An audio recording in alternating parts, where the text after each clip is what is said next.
All right, I think we'll get started here. Folks can join as the hour goes along, but just wanted to thank everyone for joining the webinar on energy resilience today. My name is Matt Ragazzi with NGA. Also here with me is Dan Loff with the National Governors Association as well. This will be a recorded webinar posted to the NGA website once the webinar is over.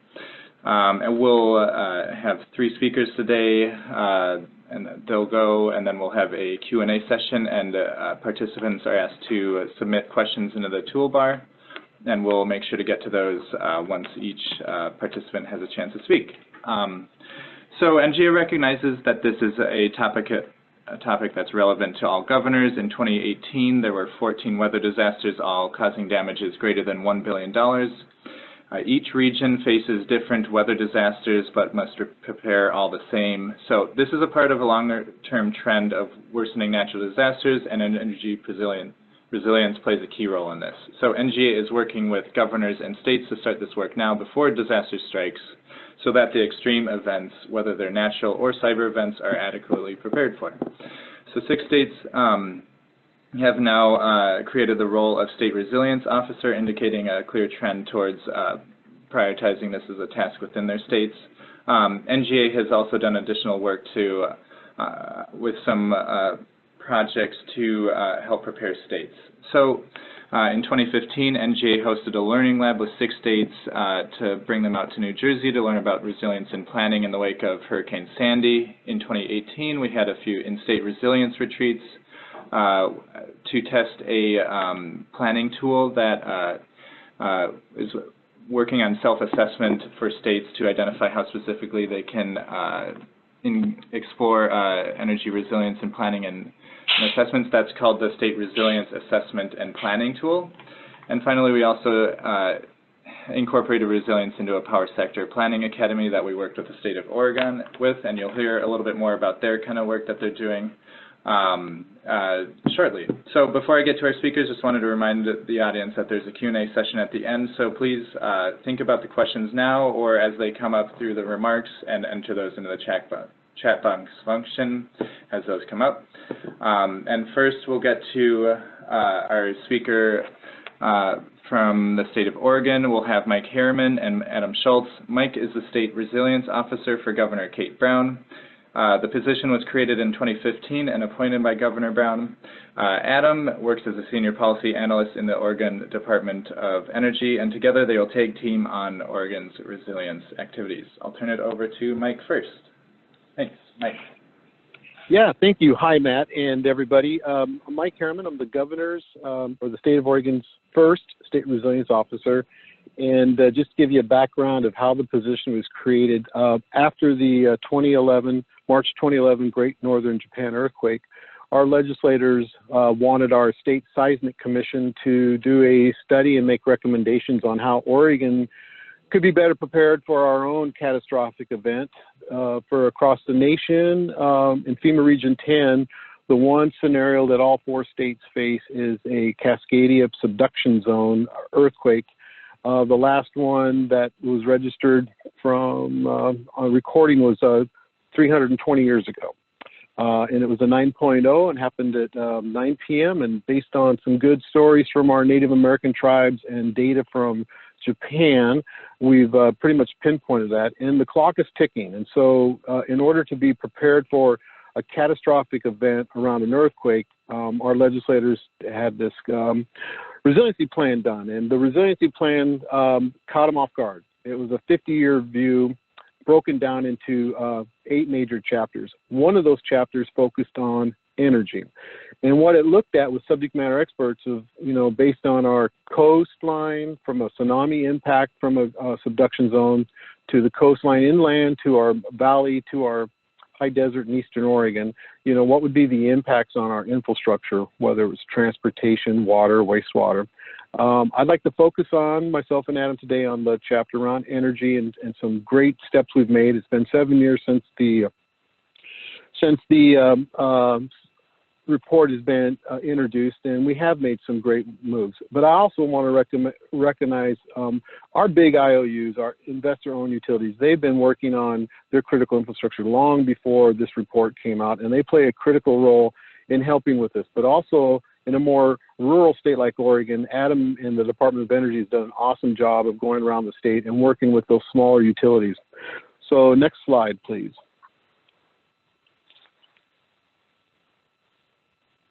You can go to the next one. We've already covered that. Thanks.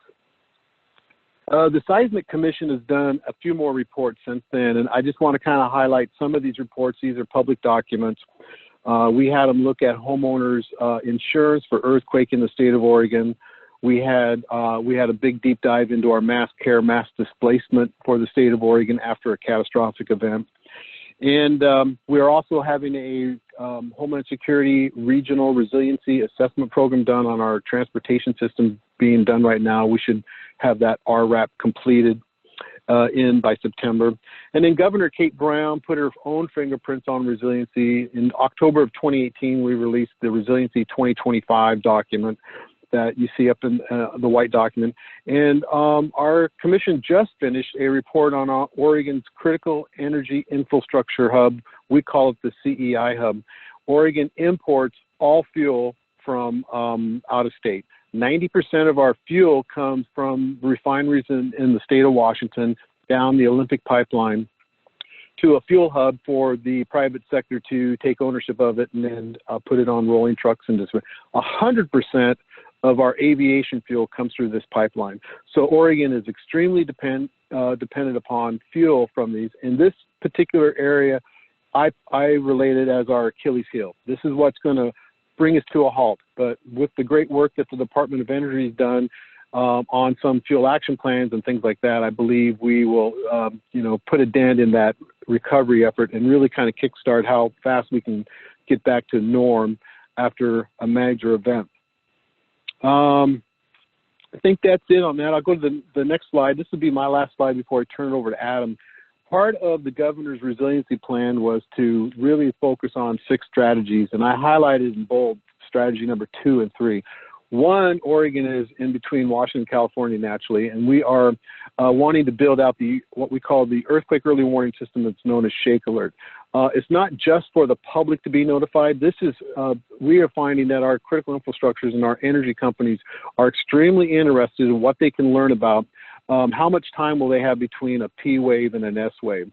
So if they have seconds to minutes, depending on where the earthquake happens based on the monitoring system, what can they do to mitigate their system to either bring it down, in some cases actually turn things off, or to put things in neutral so that they're not so damaged during the actual shaking and they come up back online quicker. We're asking our legislators in February for the additional funding of about $7.5 million to finalize and build out that system to 100% by the year 2023. And then we believe that'll also pay dividends to our own fuel hub, and we could give another presentation on that in general. But in reality, the energy sector in the state of Oregon has been doing an awesome job, not only briefing the PUCs about what they're working on, but they have identified 3 major hazards that we all concur on in the state: wildland fires, cybersecurity, and earthquakes. Those 3 things are what keep the CEOs up at night, and what we as a state want to make investments on and help them with, and sometimes prod them along to make sure they're making those right investments, so that between that 3-day, that 3-week mark after a major event, and we see this planning to be all hazard. It might focus on a catastrophic event, but it pays off in wildland fires. It could pay off in cybersecurity. It could pay off in flooding. And our key thing is to maintain that open line of communications with our partners, both at the big IOUs and then also at the smaller organizations that you're going to hear Adam speak about. And with that, I'm going to now pass it over to Adam. So Adam, go ahead, and I will go to mute and be online to answer any questions when this presentation's over. Great, thank you, Mike. Yes, my name is Adam Schultz. I'm a senior analyst here at the Oregon Department of Energy. Before I dive into the Energy Resilience Guidebook we've put together with the support of NGA, just next slide, we'll go a little over just ODO's role in the state on energy resilience more broadly to kind of come down from the statewide level that Mike shared. So our department is co-lead for the Emergency Support Function 12, which is energy. And then specifically, our department is the lead for the petroleum sector. As Mike mentioned, our department with stakeholders developed here in 2017 the Oregon Fuel Action Plan, which is really the template in place that will deal with how the state will respond to any kind of severe disruption to liquid fuel supplies. So as Mike mentioned, we have a critical fuel hub where 90% plus of our liquid fuel comes into the state. If that were to go offline or go down for any reason, the earthquake being a major potential risk, this plan is in place to help with an orderly distribution of liquid fuels as they're resupplied to the state. And then building off of that, over the last several years, we really looked at, as a department, where we could fill some gaps in this emerging resilience space on the electric side primarily. And building off the Oregon Resilience Plan, which Mike mentioned, one of the recommendations out of that chapter on energy was to look at diversifying generation locations for preparation for the earthquake. So Oregon's population centers are mostly along the western part of the state, and then you have some coastal areas closer to the ocean. Most of the generation, however, is in the eastern part of the state, east of the mountain range, if you're familiar with the Pacific Northwest. So we really have a generation desert, so to speak, around the load centers of Portland and Eugene and Salem, and even less as you get closer to the coast. So that was one of the recommendations of that, was to consider ways to site generation closer to the coast in preparation for the earthquake. So that was sort of really the impetus for developing this guide. If you go to the next slide. One more, please. So yeah, I forgot I threw this slide in here. So this is just kind of a really high-level overview. It's not the cleanest graphic, but shows you the distribution of utility service territories. Each of these colors here are different utilities. We have 3 investor-owned utilities, primarily serving the more populous areas, and then we have 37 smaller public utilities. So that's, as Mike noted, a lot of the 2 private utilities, particularly in the Portland metro area, Pacific Power and Portland General, have done quite a bit in this space. So we really focused our efforts here on those 37 smaller public utilities spread across the state, many small towns, rural areas, smaller staff, smaller budgets, that sort of thing. Can you go to the next slide? So again, getting back to sort of the origins of this guidebook we developed, it came out of the Policy Academy on Grid Modernization, which was mentioned by Matt to kick off the webinar. This was a project that NGA supported in 2017 and 18. We worked with one of our partner utilities here in the state, Central Lincoln People's Utility District. They have about 35,000 meters.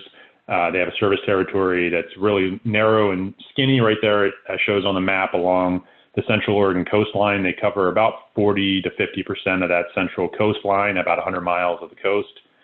So they really are front and center for the earthquake and tsunami risk that Mike mentioned. So if you can go to the next slide. But first, why resilience? I think Mike touched on this a little bit, and actually the 3 threats that I mentioned here are actually slightly different than what Mike mentioned, but 2 of the major ones here are catastrophic winter storms and wildfires. Certainly wildfires have been in the press a lot lately, particularly driven by the activities in California, but a very hit home here last winter. We had some severe ice storms, one of which I have highlighted here. One of our smaller public utilities, Douglas Electric Co-op, had many thousands of customers out for, actually ended up being longer than 9 days. So that's sort of the type of event we're looking at when we're thinking about resilience. It's extreme severity and or duration, where you're looking at outages measured really on the week time scale, if not months, in the case of the earthquake. Next slide, please. And then that brings you to the earthquake. So just a little more context around that from what Mike said. We have the timeline that I have here shows, this is what the geologists say, is these tick marks on here show the earthquake ruptures along the Cascadia subduction zone, which runs about 100 miles off the coast of Oregon, paralleling the coastline roughly from the California border all the way up into British Columbia.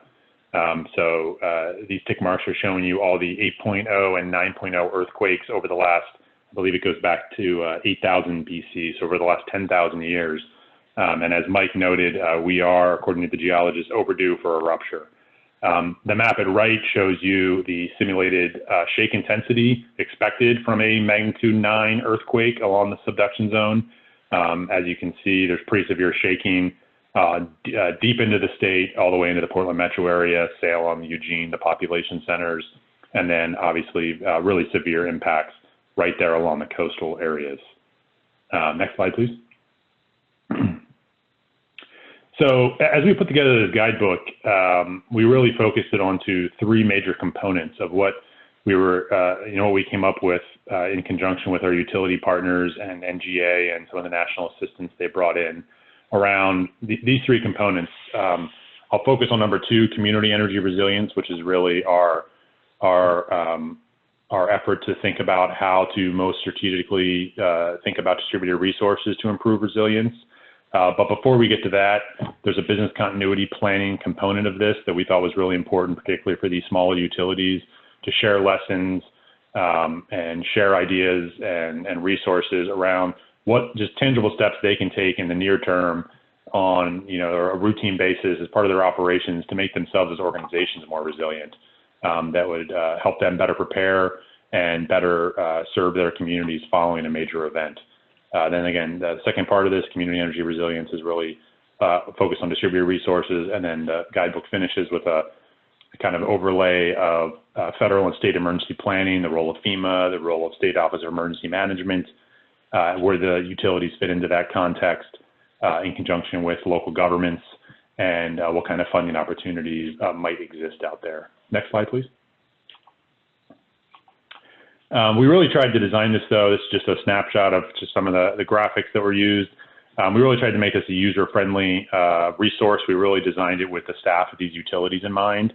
They're often small staffs. They're literally trying to keep the lights on.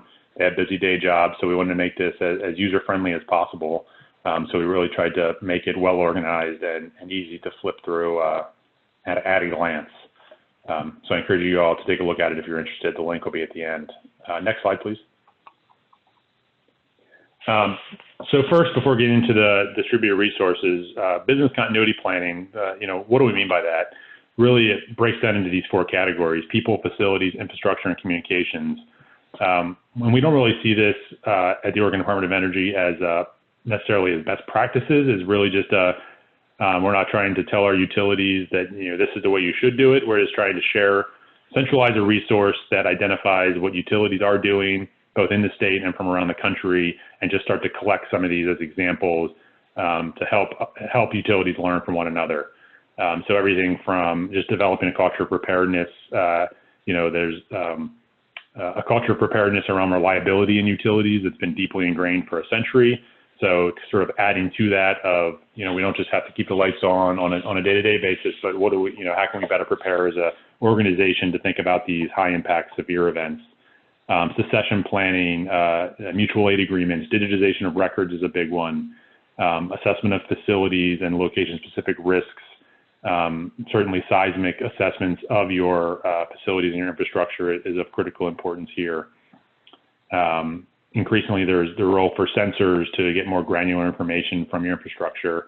And then communications I've been really impressed going around the state. I've met with 34 of our 37 public utilities with the diversity of communication systems they have in place, everything from Morse code transponders to satellite phones to portable radio repeaters to you name it. So there's quite a bit out there that utilities are doing to make sure they can stay connected. Next slide, please. So that really gets into the second major component thrust of the guidebook. So this is really where we started the project with NGA, really thinking about, what really is the role of utility? How can they help enable communities to ensure that they have power for for those critical public services within their communities that need power to deliver their services? So whether it's fire and police first responders, whether it's medical facilities, water and wastewater plants, schools and community shelters, those are the kind of facilities we have in mind here, thinking about are there opportunities for utilities to think strategically in coordination and collaboration with these other public entities to think about things like solar and storage microgrids, potentially paired with generators, to think about how you can kind of potentially cross off several different boxes. For a utility, potentially have some distributed resources that can be used for routine grid operations, whether for ancillary services or to meet some capacity need or simply to get some more renewables onto your system. And then at the same time, potentially meet some clean energy goals that a school district might have or a local government might have. And then at the same time, provide this community resilience benefit on top of all that, that provides this, if you design the project from the beginning, you can really gear it towards having this tangible resilience benefit for a specific community following a major event. Next slide, please. So this is really what a good example of the type of project we have in mind. This was carried out by one of our consumer utilities, one of our public utilities, EWEB, the Eugene Water and Electric Board. About a year ago, they did launched this project. It's a battery and solar system with a natural gas generator, all co-located at an elementary school. They sited it there. There's a groundwater well at the school, and they pass out water jugs to their customers in the neighborhood and kind of use it as a public relations opportunity to talk about what they're doing for community resilience and encouraging their customers to learn about the ability to come down if there's a grid outage to come and pump water at this microgrid and have some community charging capabilities. Meanwhile, the utility is able to rely on this resource during routine grid operations. So this is really, this was a heavily grant funded. The previous slide had some of the grant funders on there, including the U.S. Department of Energy and my department. But this is the sort of project that we would, I think, love to see develop more of in the future. And one of our next steps we've identified is trying to better identify how to value the benefits that these types of projects can provide to the various stakeholders, and then figure out a way to systemically fund these projects across those different value streams. Next slide, please. So as I kind of jumped the gun here a little bit, so in terms of next steps, we're looking at as a department is really trying to continue the conversation. We really, at this point, there have been a few pilot projects like the one I just showcased, but there have not been too many of these projects actually deployed yet in the state. What we've really used this guidebook for and the support from NGA is to really elevate the conversation and try to crystallize it around this concept of community energy resilience and bringing together different stakeholders and the utilities to think about these kind of synergistic projects. So we intend to continue those conversations, not only with utilities, but really branching out more into direct outreach with local governments in the same respect we've done with the utilities. And then 2 and 3 here, the valuation framework is a huge one. This is something that we wrestled with some with NGA as we developed the guidebook, but it's still certainly an open question of can we really, as an industry, come up with a technical resource that allows us to quantify the value of energy resilience investments. So whether that's the value that these distributed resources can provide to the utility, whether it's for ancillary services or capacity contributions or whatever it happens to be there, what is then the community resilience benefit to the community in terms of whether it's, quantifying having access to fresh water like at the microgrid project that I just showed, or it's community charging. What is the value of that to a community? How do you put a price on that? And how do you then use that to justify the investment on the front end? And then it gets to third, after you've kind of done that valuation work, can we identify funding mechanisms that really can bring together funding streams from across these different beneficiaries of these projects? So utility and industrial customers, government, and the community itself. So we really see that as those are the 2 big technical challenges we see going forward. There's definitely a lot of interest in the state, and we're really trying to, like I said, elevate this conversation and get folks on the same page and kind of prep the environment for being able to move forward once we can get the valuation framework and make some progress on funding mechanisms. Next slide, please. And yeah, as I mentioned, this guidebook is all available online. I'd encourage you to take a look at it, and I'd be happy to, at any point, take questions on it. If you dig into this later on and would like to follow up, I'd be happy to do that. I believe that's my last slide, but next slide, please. Yep, thank you very much. Great. Thank you so much, Mike and Adam. Those were some great remarks, and I know a few other states out there are interested in developing guidebooks for resilience or energy resilience, so I hope that those were some good lessons learned for folks on the line, and perhaps you could get to asking questions in the chat box if anything came up for folks. Just a reminder to the audience to keep doing that as the webinar goes along. But we will get on to our next presenter now. Virginia Castro is a Technical Energy Project Officer with the Office of Energy Efficiency and Renewable Energy at the DOE, or U.S. Department of Energy. She manages a diverse portfolio of federal grants across the U.S. that fund, deploy, and implement state-led energy initiatives covering topics from planning for energy reliability and resilience to the development of financing programs for energy efficiency and renewable energy commercial building retrofits. She'll be talking about some timely projects related to energy resilience and ways that states are tackling this important challenge. So, Virginia.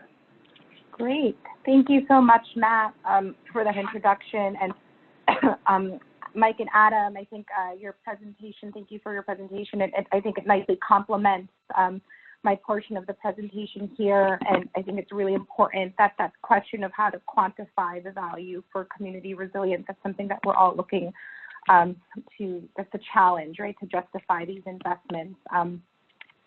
And so I'm going to go into talking a little bit about an overview of our agency and our program, and transition to showcasing a couple of innovative projects from the state energy program that illustrate how distributed generation can be utilized as part of mitigation measures against natural disasters and ultimately serve to enhance energy resilience, because everything that we can do before disaster strikes to prevent them and lessen the damage on the back end for recovery is most beneficial to the communities that we serve.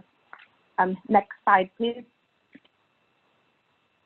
At a high level, I just wanted to disclosure that this is not a full organizational chart of the U.S. Department of Energy. Oh, the slide before, please. This is just a snapshot to show where the Weatherization and Intergovernmental Programs Office sits. And I just wanted to kick off and say that the mission of the U.S. Department of Energy is to ensure America's security and prosperity by addressing its energy, environmental, and nuclear challenges through transformative science and technology solutions. On this slide, the next slide, we wanted the FEMA Energy Lifeline slide.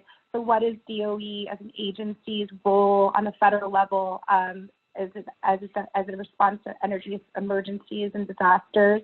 The U.S. Department of Energy leads the Emergency Support Function 12 on the federal level. So when the President declares a disaster, we are activated to respond and support the Department of Homeland Security as part of a coordinated federal effort. And so we help support these FEMA lifelines described here, such as the grid power, the temporary power and fuel. And beyond this role, beyond just this, there's a lot of collaboration between our agency and FEMA, namely the Office of Electricity, I think as it relates to the grid, the bulk system grid and reliability, and a lot of offices across the DOE enterprise are working on this effort as well. Next slide, please. So the Weatherization Intergovernmental Program, WIP, we're comprised of four teams, 4 programs. The first one is the one that I come from, which is the State Energy Program. We provide funding and we provide technical assistance to states and territories to enhance energy security, advance state-led initiatives, and maximize the benefits of energy efficiency. And we'll discuss this later on. The next program that's part of the WIP Programs Office is the Weatherization Assistance Program. This program also provides funding to states and territories in the District of Columbia to reduce the cost of energy for low-income households by increasing energy efficiency in homes. The next group is the Partnerships and Technical Assistance Team, and we aim to cultivate diverse partnerships to catalyze energy efficiency within states, local governments, and the K-12 sectors. And then also the Strategic and Interagency Initiatives Team, which serves to help states and local governments meet energy objectives for underserved communities. And they also lead federal interagency collaboratives for energy solutions. Next slide, please. So collectively, WIP's activities result in saving taxpayer dollars by increasing energy efficiency, supporting job creation, improving energy security, and ultimately furthering the development and protection of the nation's infrastructure. And the state energy program directly supports these activities by providing funding directly to state energy offices through its formula grants on an annual basis. And it's important to note here that as part of the requirements for this funding, state energy offices are required to have an energy emergency plan for supply disruptions on file. And state energy offices are also able to leverage SEP funding to develop and execute on these plans. This also includes like preparation and response through doing ESF 12 exercises, and how to respond to natural disasters. And we also support funding when these offices are activated. Next slide, please. Again, this is just, I wanted to underscore the three main objectives and goals and mission of our program to enhance energy security, advance state-led energy initiatives, and maximize the benefits of increasing energy efficiency. Next slide, please.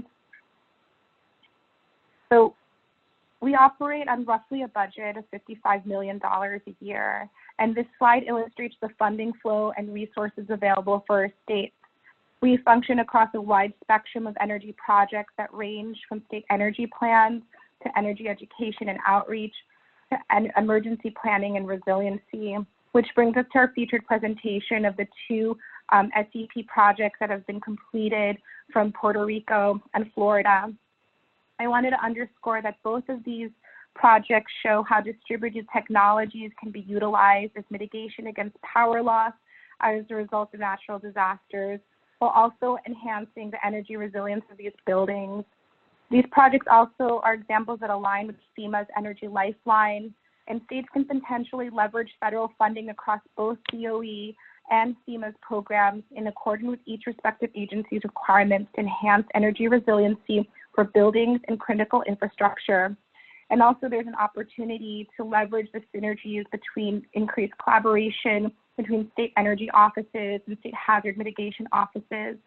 And there's also an opportunity space here for energy efficiency in building more resilient and stronger buildings that would serve to, that would be able to survive and be stronger against natural disasters. Next slide, please. So on September 20th, 2017, Hurricane Maria made landfall in Puerto Rico with a strong Category 4 hurricane. There's maximum sustained winds of 155 miles an hour, resulting in unprecedented destruction across the entire island. About 1.5 million customers were without power, and it took months, not days, for this power to be restored. And in the aftermath of Hurricane Maria, the Department of Economic Development and Commerce, which is Puerto Rico's state energy program, began developing a residential energy resilience solar program. In 2018, a total of $240,000 from the SEP program was invested into this project. And the objective was to increase the residential energy resiliency while also reducing the energy consumption from the grid. There were 20 homes chosen for this PV and battery storage project, mainly in the municipalities of Arecibo and Caguas. They were selected based on the following criteria: that these homes had to have been previously weatherized by Puerto Rico's weatherization programs. They needed to be located in areas where the grid showed extreme vulnerability. These homes had to be located outside of flood zones and have been without power for 60 days. The participants also had agreed to voluntarily send monthly electricity bills to be evaluated by the State Energy Office. So on the next slide, please, on impact. So there was a total of about 54 kilowatts of solar that were installed, about 3 kilowatts per home, and each home had a battery cycling capacity of about 80 hours based on manufacturer specs and usage. Under impact, there was an average monthly reduction of 10 to 15 kilowatts per month that was recorded through this project per home. And then part of the qualitative assessments participants were asked about the benefits in having the system. Participants have reported feeling safer and more confident in having electricity in the event of another power outage. We know that with the recent earthquake that has struck the island, that is happening right now. And this is particularly important for residents who are elderly or have medical needs. Overall, this project improved the energy resiliency of the home, as well as the passive survivability, which refers to the ability of a building to maintain critical life support conditions for its occupants for an extended period. This is especially important for those with medical needs that need to have access to use in-home medical equipment. So the next slide, the next project that is going to cover is the Florida Sun Smart Schools and Emergency Shelters. This is from 2009, the ARA years, and the SEP investment from the Department of Energy was about $10 million. And the program also leveraged about an extra $1 million in matching funds from Florida utilities. The goals of this project were for schools to become schools to have solar and battery storage as backup systems for emergency shelters. Florida had outfitted 170 schools with a solar system that double as these emergency shelters with about 10 kilowatts of bimodal PV. They've installed more than 1 megawatt of solar that can produce an average of about 13 megawatt hours annually. Part of this program also included education and outreach for schools, for teachers and students. There is a STEM component that was designed as part of this award, and there's workshops for teachers and facility managers to learn more about these systems and about how this can work. Some of the impacts of this. So these systems were actually activated during 4 hurricanes in Florida, and there were about 40 SunSmart schools, 40 of the 117 schools that were activated. About 32 of those 40 schools had lost power, and they were able to provide a battery system backup for these and served as emergency shelters. There's annual savings of about $130,000 for the entire project, about $1,300 per school. And over 450 teachers and 50,000 students have received education in the science and use of renewable energy technologies. And there's a map showing of where geographically all around Florida this program has been instituted. It's really a great program. It's a really great way to engage students and teachers about learning about how these technologies work. Next slide, please. So that's just a wrap up of those projects that have been completed that I wanted to share about how distributed technology can work as part of resilience measures for communities. But I also wanted to highlight a couple of ongoing projects that I'm working on right now, specifically with the state of Wisconsin and Missouri. These are FY17 State Energy Program Awards that really echo the efforts that are also here going on in Oregon as far as like the focus on community resilience planning. We all know that emergency response begins at the local level, and it's really important to engage those communities. In Missouri, the Department of Natural Resources is working with 3 cities, 3 small and medium-sized cities, to develop a resilience roadmap to better prepare for, withstand, and recover from disruptions.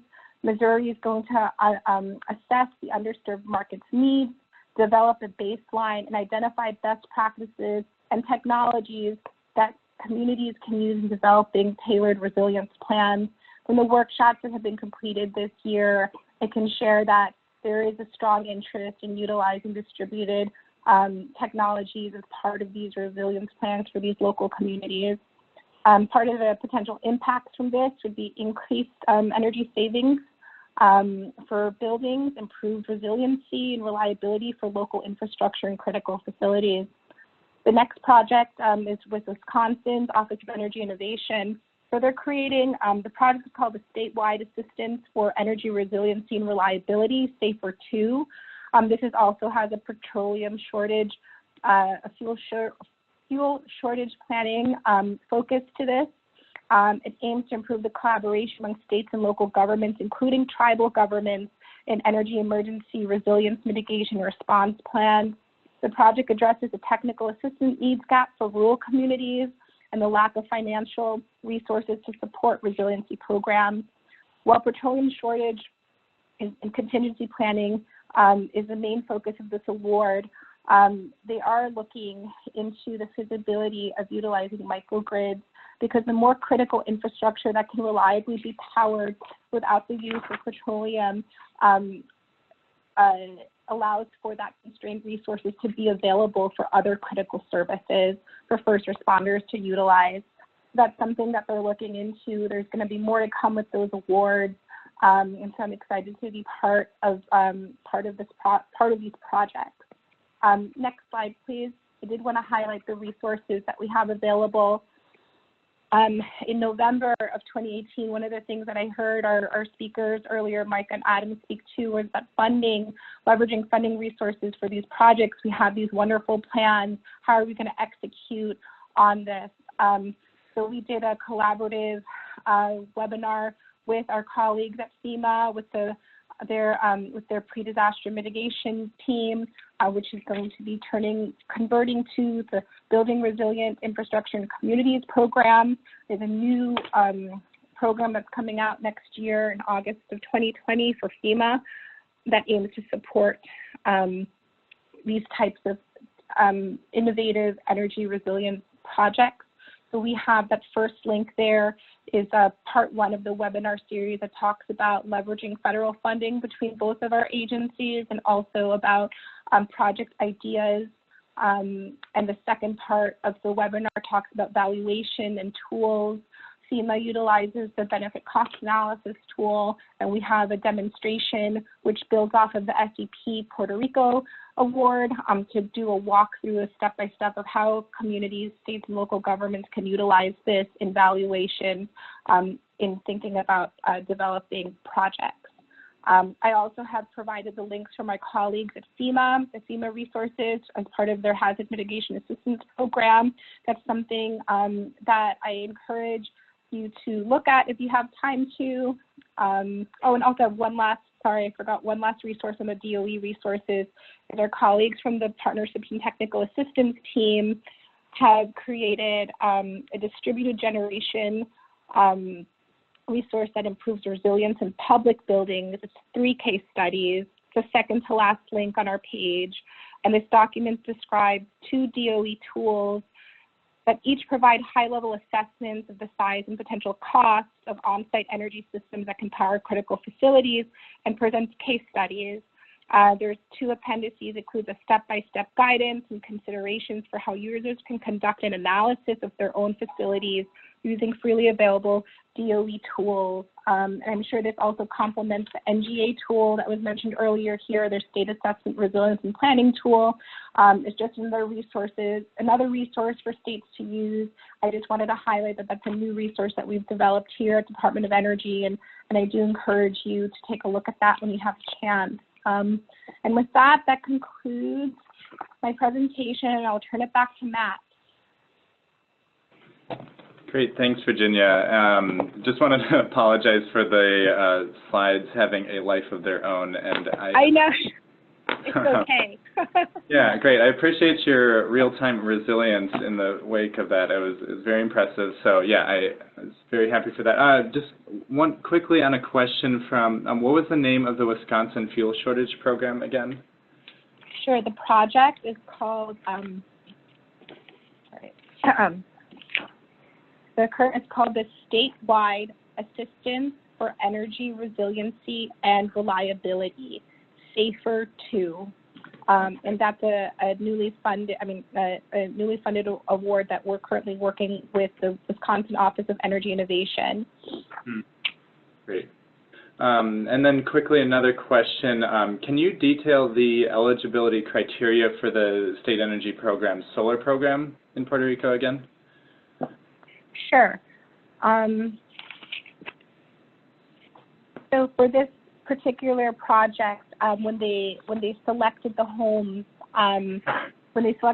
to be part of this program, residential program, these homes had to have been previously weatherized by Puerto Rico's weatherization program.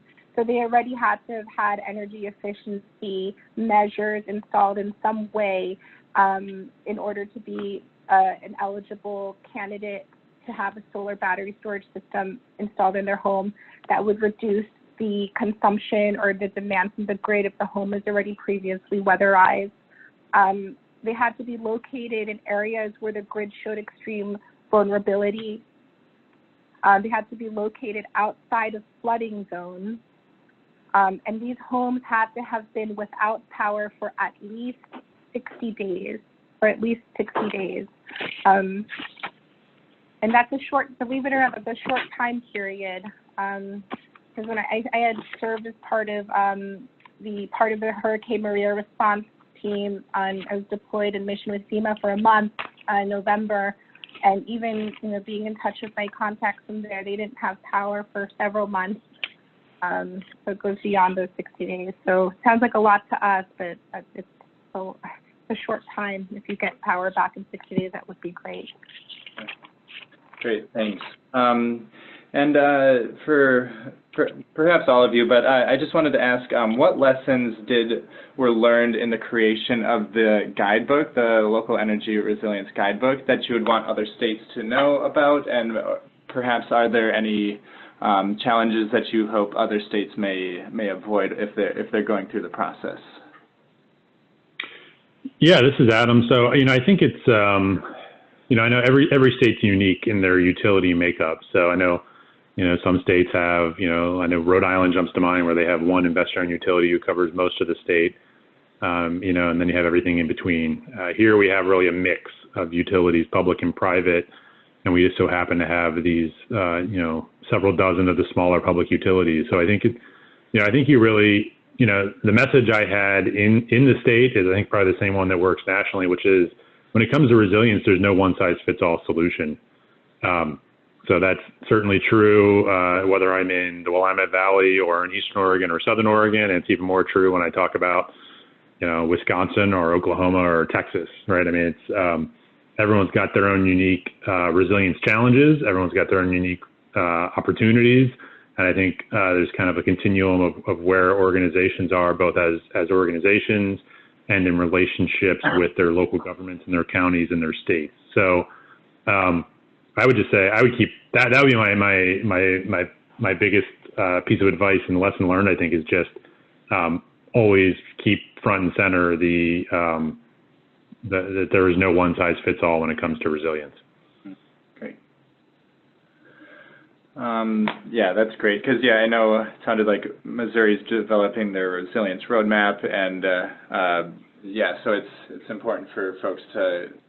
It's tough to think about the generalizability of some of those aspects, but it's an important process to go through. I just wanted to move on. Actually, I will add one more to that, though, that I guess as a one counterpoint would be that I do think with distributed resources, solar and storage, I've advocated pretty strongly here, even in the great cloudy Northwest, even in our extremely cloudy coastal areas.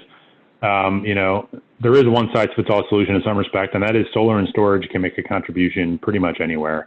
Even in a cloudy coastal area here in Oregon, if you're looking at Puerto Rico levels of outages in terms of duration, the message I would convey is, any amount of on-site resilient power generation is going to be very much welcomed, right? So even if it's low capacity factors and really cloudy conditions and it's winter time, any power is better than no power.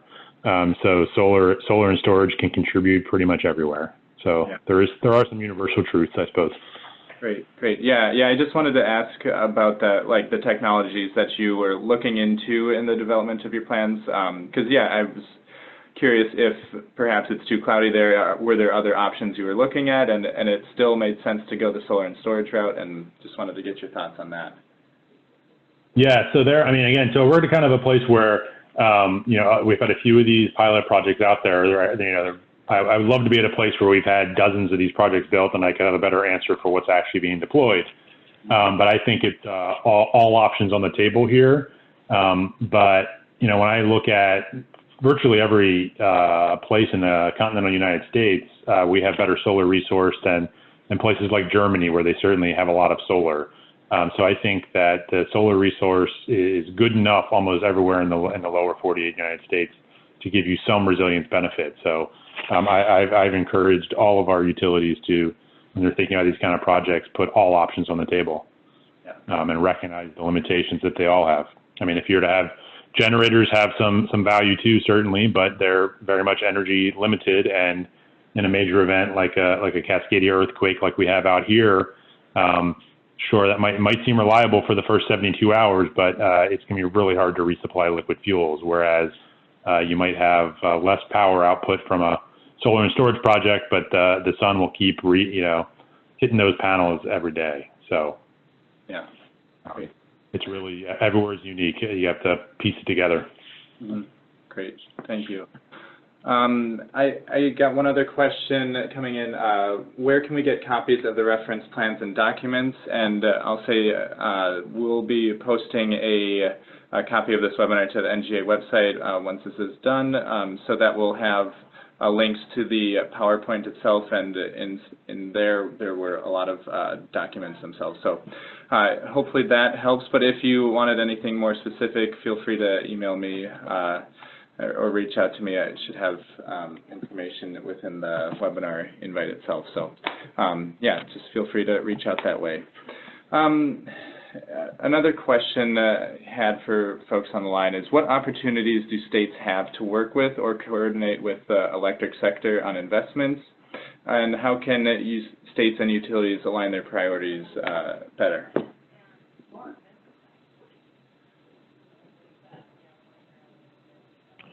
This is Mike. I'll give that a shot. I think with what Virginia mentioned about the new FEMA grants coming out later this year, the Build Resiliency Infrastructure Communities, the BRIC grants, I believe that's a great opportunity for utilities to partner with their local providers, their local communities in the state on pre-mitigation issues that we're going to see. I think this is going to be a game changer when it comes to mitigation.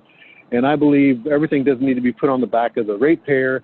I think that we can also harness the resources that we're going to be able to see what comes at for each of the states, and just be ready for it, because it's not a one-year, one-done thing. It'll be constant after the first rounds go out.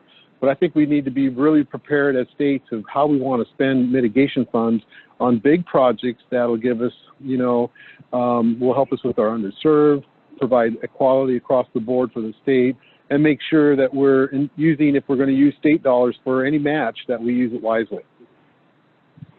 Yeah, and this is Adam. I guess I'm not in the business of really creating legislative proposals, but I kind of have a dream thought in my mind from a policy perspective of states like ours, as we have a solar rebate program now, and we've in the past had solar tax credit programs. I think there's an opportunity for states, ours or other states, to think about pairing any solar tax credits or grant programs in their states and targeting them, whether it's a carve out of those programs or specific programs directed at these kind of critical service providers, again, first responders, medical facilities, wastewater, water, school districts, that sort of thing, and really targets, if the state's objectives are to get clean energy out in the state, I would love to see state money being targeted to achieve that objective while also achieving some resilience objectives at the same time. Mm-hmm. Okay, so I think we're coming up on the end of the hour here, but I want to give panelists an opportunity to say any closing remarks if they had any that we should think about moving forward. I know there's a lot of work to be done, upcoming legislative sessions in states, but if there's anything else you wanted to get in, I'll leave it up to you, and then I can close us out for the hour. So this is Adam. I thought of one more thing that I wanted to mention earlier when you said lessons learned from our guidebook effort, and that is around, and it's kind of our next step that I mentioned, is really taking this effort. We designed this guidebook really for utilities, but our next step, and I think it's probably a useful one for other states to think about, is really from an energy office going straight to local governments, because I think at least we find here that there's not as much awareness maybe among local governments and these critical service providers about the potential connection that they're, having a solar and storage project hosted at their site, that there are these grid benefits and potentially there are opportunities for them to partner with their local utility, and just making sure that those connections are being made and that you have kind of both sides of the equation thinking creatively and innovatively about how projects might be able to work together to give benefits to both sides. Great. Great. Yeah, it's Virginia. I think I have a few closing comments that I just wanted to leave with the group. Just, think about innovation, right there. Think about different, think about how energy efficiency can play a role in this, and different types of distributed technologies and how those things can work together. Collaborate between state agency offices. I know Oregon, state of Oregon, it sounds like the energy office is also housed within the hazard mitigation offices, but that's not always the case for all states. I encourage collaboration across agencies to kind of work together on how to support innovation, and also engage with your local communities, engage with your utilities, engage with Department of Energy, and think about how we can make mitigation, the pre-disaster planning, more of a focus instead of having to invest more in the recovery end because we didn't do enough to prevent the damages beforehand. So that's what I just wanted to leave with the group. And then thank you all for the opportunity to be part of this panel. I really appreciate it. Yep, that's a really important point. And Mike, I'll leave it up to you for the last comment. Otherwise, I can close it out for the day here. No, I think Virginia covered it well, so did Adam. Mitigation's our friend in the world of resiliency. And just don't be bashful about getting into the game and going out to your communities and working with them. Don't wait for them to come knock on your door. And I'd like to thank NGA and their staff for allowing us to do this webinar. I appreciate it very much. Thank you. Great. Yep. Thanks so much to all the panelists. This was a very important dialogue, and happy to have you guys all join us for the day. But I'll sign off now and keep in touch. Thanks. Thanks, everyone. Thank you.